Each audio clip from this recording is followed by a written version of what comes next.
What's up, you guys? Welcome back to another video. Today it's going to be a little different than the past few videos. I haven't been able to really record this week because I've had a lot going on. I've had senior sunset. I've had a few other things that's just taken up most of my time during this week and last few weeks of senior year. And I'm so excited. I gotta prepare for finals. I don't even want to think about that. Today's video is gonna be about taking accountability and taking action. Essentially, what I mean by this is kind of in the name, right? You gotta take accountability for your faults and all the things you do wrong in your life and not blame your circumstances or blame other things like the people around you. Regardless of where you're at in life, if you continue to have a victim mentality and you don't try to do things on your own and try to make something better of yourself, regardless of what's going on in your life, you're never going to get better. And I have learned that damn, it's hot. I had to turn on my fan real quick. I'm sorry if there's gonna be noise in the background, but it's way too hot.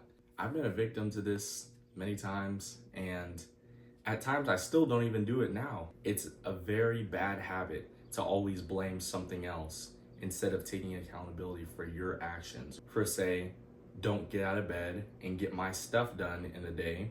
I can't be like, oh, well, this and this happened, or this person wanted to see me, or I was too tired. No, you need to take accountability for all the things in your life that come up. If something comes up, you have to find a way to work around that towards your goals. And I'm not saying that every single thing is your fault, but you have to have the mentality that it is. And that mindset shift really gets you thinking, and it makes you more motivated because you're starting to realize, or at least you're starting to think, that the reason why you aren't where you want to be is because you are too lazy to go ahead and do it. And that kind of leads into my next point of taking action. Everybody has so many fun plans, nice goals, really good accomplishments they want to achieve, but their biggest thing is actually getting started with what they are working towards. I can use so many different examples, but let's say, I gotta do something new for these examples. Let me think. Let's say you want to be a music artist, right? You have in your head you want to be this big pop star, you want to be the most famous, be on the Billboard Top 100, and you still have struggles just listening to music and getting inspiration from others.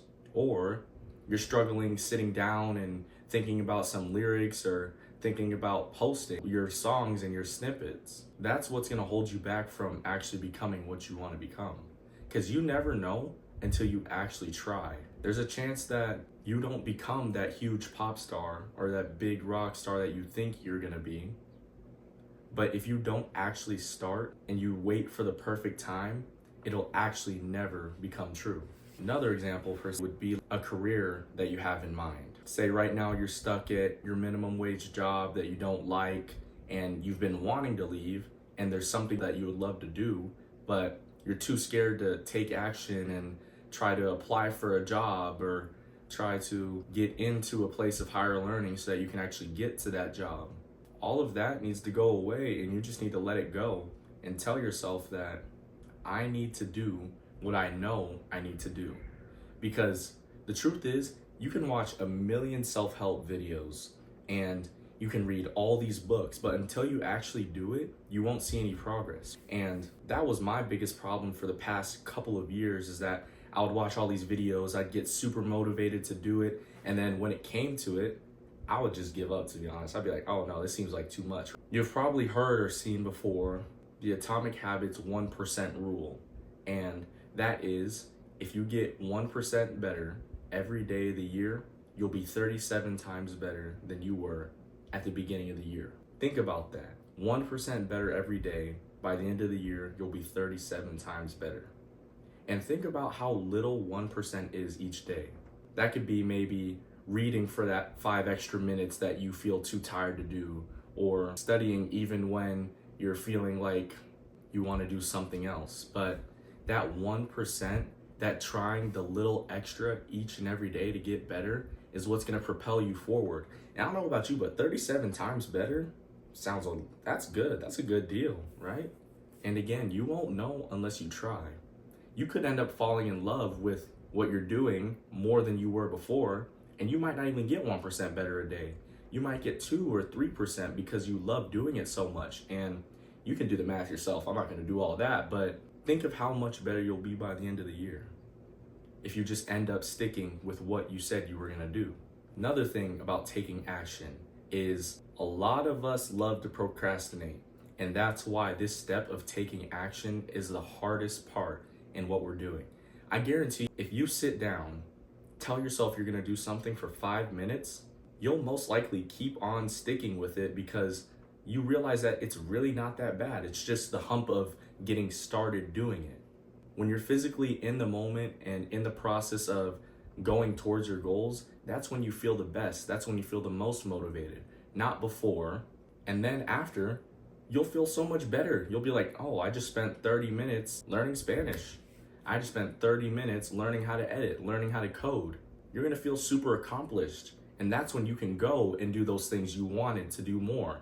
Not necessarily wanted to do more, but that are easier for you to do. I've heard a lot of talk about friction and how that can also stop people from taking action. For example, if I wanna study math, and I'm not getting everything right away like I would like to, I'm gonna get upset, and that friction in my brain is gonna cause me to want to leave and do something that's easier, like scrolling on YouTube or scrolling on TikTok. I wouldn't say scrolling on YouTube, I want you guys to watch my videos, but your brain is always gonna go towards what's easier. And that's why being on your phone is sitting here looking at it, it's so easy and it's fun. But allowing yourself to push through that friction and saying, I know this is hard. I understand that I don't want to do this right now, but 5 more minutes. Give yourself just 5 more minutes and you'll see a huge difference in what you are able to do. Now, I obviously, like I said, I'm graduating soon. 2 weeks, guys, 2 weeks. It is insane. And I've been talking about it for forever because I'm getting so excited. I'm ready to move on. I'm ready to go to something new. And I'm just ready to actually feel like I'm making progress into what I want to do in my life. But I have a good video cooking up for you guys in the background.